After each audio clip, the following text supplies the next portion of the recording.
طبعا القيب saddexaad wararka waxaa la dhinaca dunaasiyada warfadhi TV xogii ugu dambeeyay dunida warfadhi dhinaca dunaasiyada bashan qiimaha leh waa 4 bishii Janaayo 2022 qaybtan dabashan qiimaha leh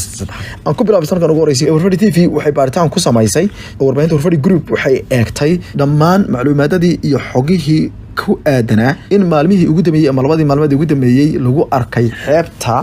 Lido ee duleedka waqooyi ee magaalada Muqdisho ee xarunta dalka wax lagu sifeeyay aalad iyo waxyaalo la garan waayay oo ka soo faafay badda waxa la arkay iyadoo badda oo dhan ay isqabsadeen xumbo wax u eeg oo kale sida ceeriyaamada oo markaasi garaacaysa xataa ilaa iyo darbiyada warfadhi media ayaa waxay u korgashay isla markaana arintaasi baaritaan dheeraad ku sameysay waxaan sidoo kale xidhnay khubaro iyo qaar kamid ah mas'uuliyiinta dawladda oo hadeerto aan magacooda isticmaali doonin maadaama baaritaanku uu marayo heerkii koobaad waxaa la sheegay in arintaasi ay shaki aad u weyn u keentay waxaana dad badan ay ku tilmaameen waxaysan abid arag dadka badda yaqaana iyo kuwa ka agdhow ayaa ku tilmaamay waxaysan weligood iyo allahood arag dadka qaarkoodna waxay u maleeyeen mucjiso baddu keensatay laakiinse khubarada kala duwan iyo markii baaritaan lagu sameeyo calaamadahan oo dhan isla markaana aan ka fiirinay website-da sida waaweyn u qaadaa dhiga badqabka badda iyo calaamadaha badda lagu arko ayaa lagu sheegay inay tan noqon karto haraadiga sun badda ka soo butaacday taasoo u eg in meel ka durugsan xeebta lagu aasay ama lagu shubay sun arintan waxay imaanaysaa iyadoo ay soo baxayeen horaantii dabayaqadii bisha December warfadhi media ay tabisay markab taagnaa dekada magaalada Pampasa oo ka yimid dal kamid ah dalalka reer galbeedka dalka Denmark uu siday haraadiga sunta nuclear-ka radioactive-ka taasoo iyadoo keenta xumbooyinka iyo halisaha ugu waaweyn lagana yaabo ayaa la yiri in dawladda dalka Hindiya ay ogolaato in loo sii wado markabku wuxuu ku calaamaysnaa inuu u socdo ama ku sumadaysnaa dalka Tanzania Kenyaanku way xaqiijiyeen markabku inuu sun saaran yahay balse dib uma xaqiijin meesha ay markabku u direen iyo halka ay ku celiyeen waxaana hore u sheegeen in waxa loo yaqaan shucaaca halista badan ee radioactive ay ka buuxaan markabka waxaana loo maleynayaa inay tani ay uga faa'iideysteen wax loo maleynayo iyadoo isku rayso waqtiga loo qabtay ciidamada fadhiya ee Yurra badda Soomaaliya kuwaas oo la doonayay in dhaqso looga saaro tanoo ka dhigan in haddii xogtan ay soo baxdo ay Kenya ku lug yeelato inkastoo aan ilaa ay dawladdu cadayso ayna inagu oran karin boqolkiiba Kenya ku lug leh laakiinse ujeedka laga leeyahay ay noqon karto in la yiraahdo badda Soomaaliya wali waxay u baahan tahay ilaalo sida daraadeedna hadeerta maadaama sun lagu shubay Soomaaliya kuma filla badeeda inay ilaaliso waana inay sii joogaan ciidanku qolada labaad ee haatan ay tuunka ku xeeran yahay kadib artaano aan sameynay iyo qoraallo hore aan aragnay waxa weeye qaramada midoobay ayaan lahayn gabi ahaanba meel ay ku daadiso qashinka haraadiga ah ee ka soo haray hay'adaheedu waxa ay sameeyaan waxaana aan aragnay warqad 2017 ay dawladda federaalka Soomaaliya ay u dirtay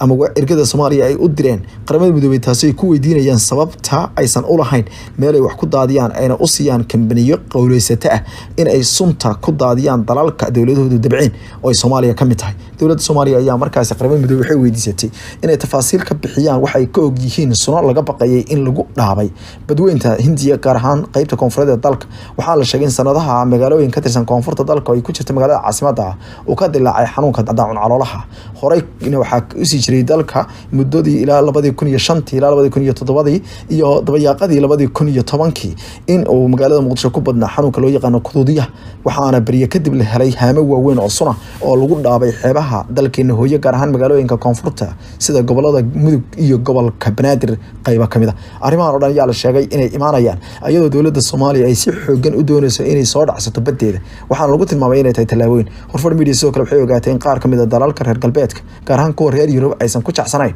in badda Soomaaliya la wareejiyo dalka Faransiiska oo kamid ah dalalka hubka nuclear-ka leh ayaa dhawaan si weyn uga cadhooday kadib markii golaha ammaanka qaramada midoobay ay ansixiyeen qaraarka la doonayay in Soomaaliya lagaga saaro ciidamada chapter 7 ku shaqeeya ee badda Soomaaliya maamula Soomaalidu waxay tuunsan tahay dawladda Soomaaliya ay qirtay inay jirto halis aad u weyn oo ku xeeran kalluumaysi sharci darro ah iyo maraakiib shariif wada oo daba rooraya kuwan ayagu sheegay inay military yihiin oo badda burcadada ka ilaalinayaan Soomaaliya waxay ku andacootay in gabi ahaanba aysan jirin kiisas iyo dhacdooyin dhinaca weeraro burcadbadeeda oo ka dhacay 4 sano ugu dambeysay badda si daraadeedna aan loo baahnayn inay sii joogaan halkaasi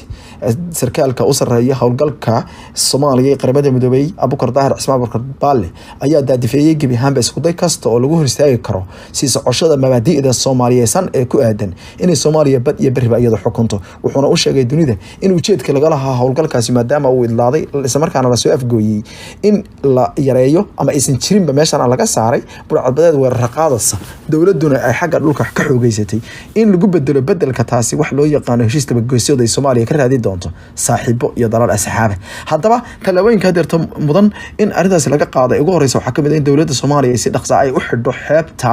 liido si loo hubiyo markaasi badqabka muwaadiniinta halkaas ku tamashleeya iyo dadka kale ka agdhow xeebta liido ayaa marka ay soo dhawaadaan biyuhu waxay garaacaan qaybo kamid ah meelo cuntooyin lagu cuno iyo hoteelo ku teedsan halkaas oo muwaadiniinta Soomaaliyeed ay joogaan kuwa kalena way ku majabaxsadaan marka ay shaqooyinka ka soo baxaan sida daraadeedna dalalka adduunka oo dhan waxay si khatar oo serious u qaataan ama si u daran u qaataan inay muwaadiniintooda caafimaadkooda sugaan maadaama xanuunka la isku dhiibi karo waxaana dowladda Soomaaliya looga fadhiyaa hadeerta in arrintaas iyadoo dhinaceeda ay ka fiiriso sida ugu dhaqsaha badanna ay si ku meel gaar ah khubaro ugu dirto lana qaado qaar kamid ah markaasi sambal iyo waliba waxyaalo biyaha in iyo xunbadaasi inta ka sii nool ayaa la sheegay inta badan waxa la sheegay in arrintaasi subaxii hore ee bacda salaada subax ay soo ifbaxdo hatta halka la sheegay in biyuhu caadi isku bedelaan xilliga habeenkii ay noqoto hagaag dawashana qiimaha leh wararka wacala dhinaca dunaasiyada Horfadhi TV iyo Horfadhi Media Group dhammaantiin dawashana qiimaha leh waxa warbaahinta balaaran Horfadhi ay balaarinta xoogana ku socota aad qayb ka tihiin sidoo kale dawashana qiimaha leh waxaan dhawaan balaarinay warbaahinteena website-ka horfadhimedia.com www.horfadhimedia.com ogaanin qayb English Soomaali ayuu leeyahay sidoo kale wararka ayaad ka helaysaa maqal iyo muuqaalka ah oo iyaguna halkaas ku jira hadii xitaa kugu adkaato Horfadhi TV inaad hesho Horfadhi Media ayaad aadaysaa website sidoo kale barteena Twitter-ka ayaad si joogto ugu xidhnaan kartaa barteena Facebook ayaa sidoo kale tirabeela waxaad ka dhiibi kartaan barteena Facebook mar walba aarahdin dhawaana waxaanu duubi doonaa oo aanu soo tabi doonaa aarahda aad barta Facebook ku dhiibataan idinko markaasi hadaladiina ay ka doonaan mowduuca markaasi aan idin weydiino hadhowtase iyadoo magacaaga iyo meesha joogto la akhriyayo ayaa la sii doon doonaa hadii ay baydmo inta karaankeena oo dhan saas ayaan ka rabaa dawashana qiimaha leh ee idinkiisa aan ku socdo diyaarad ah oo ku soo rooraya dhinaca dalka si ay ku leeyihiin safaaradda aaga dalkaasi Mareykanka ku leeyahay aaga cagaaran ee magaalada Baghdad ee dalkaasi Ciraaq ayaa la sheegay in la fashiliyay kadib markii gantaalo lagu caabiyay arintan ayaa la sheegay inay ku sabeegmayso xuska sanad guurada labaad ee dilkii ninkii sarkaalka ahaa ee la oran jiray Qaasim Suleymaani wararku waxay sheegayaan in laba drone oo nooc loo yaqaano isqarxiyaasha ama suicide drones kala yiraahdo ay ku soo socdeen ayaa la yiri aagaasi taasoo lagu tilmaamay in ay u muuqato inay sidoo kale ay u gudbi rabeen meel ciidanka Mareykanka ay kaga sugan yihiin duleedka garoonka caalamiga ah ee Baghdad International Airport xubnaha saraakiisha ayaa waxay sheegeen inay tani tahay weerarkii isku daygii ugu ballaadhnaa oo mar kale la doonayay in lagu waxyeeleeyo dhanka kale madaxweynaha dalkaasi Iran ayaa wuxuu kala dooransiiyay dunida laba arrimood wuxuu kala dooransiiyay in ay sii wadaan argosiga bahsan ee ka dhanka ah Mareykanka iyo saraakiishiisa danihiisa gobolka iyo waliba weerarada iyo in la soo qabto Donald Trump waxa uu sheegay Mr Ibrahim Raisi in dilkii Qaasim Suleymaani oo ku tilmaamay inuu ahaa shahiid aan laga samray doonin isagoo qodbad jeedinayay wuxuu ka digay in dalkiisu uusan ka gabangaabsan doonin inuu daba heetiyo xaqiisa ka maqan tan iyo inta la soo qabanayo Donald Trump iyo xogihiisa arrimaha dibadda Mike Pompeo labada nin wuxuu ku tilmaamay dambiilayaal sharci sugayaal kuwaas oo sameeyay dil iyo qorshe markaasi maleegis halis badan wuxuu yiri sida daraadid muslimku waxay u aaraan ayuu yiri shuhadadaas ninkaasna wuxuu ahaa buu yiri nin markaasi shahiiday waxaanan sameey doonaa ayuu yiri aar gudasho iska cad oo yacni hadii la soo qaban waayo ayuu ninkaas wuxuu ka digay dabcan ninkaas oo dhintay sanad ka hor bishii January 2020 geeriyooday oo lagu dilay isagoo saddexdeedii ka soo baxay garoonka diyaaradaha ee Ciraaq ku yaala asaga iyo nin loo jiray Abu Mahdi al-Muhandis oo koox Shiica oo halkaasi Iran ku taageerisay waday mas'uul ka ahaa ayaa waxa uu sheegay in laga doonayo in warqadda ay golaha guud ee qaramada midoobay Iiraan u dirtay shalay laga soo jawaabo. Warqadda Horfadhi Media qayb kamid ah ay aragtay taasoo ay daabacday warbaahinta dalalkaasi caalam islaami badankooda oo dhan ayaa waxaa ku qoran hadallo yaab leh oo ay ka mid tahay waxaanu idin siinaynaa tallaabooyin cadcad oo aad kaga hortegaysaan ficilada ay qaadaan argixisada caalamiga ah kaasoo ku qodmonta ilaalinta axdiga nabadgelyada iyo charterka qaramada midoobay taasoo ah in dalalka oo dhan si nabadgelyo iyo mas'uuliyadda ku wada noolaadaan loona qoro qof kasta oo dambi gala oo ay ku jiraan ay yiraahdeen dambiilayaasha xukuumadaha iyo taliska Mareykanka iyo sahaniyadda oo Israa'iil ay la jeedaan kuwaasoo gabi ahaanba taageeraya ficilada argixisada